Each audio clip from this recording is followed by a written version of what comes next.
মালেগাঁওয়ে একটি বিস্ফোরণ হয়েছিল শুক্রবার।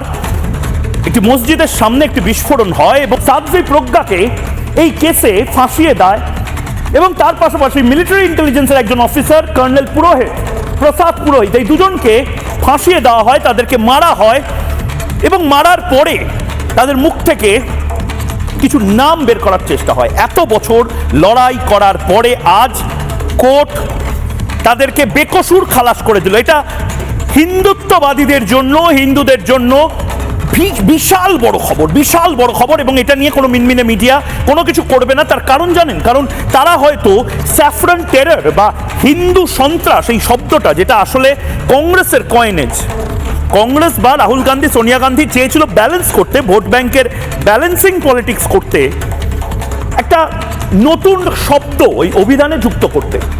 হিন্দু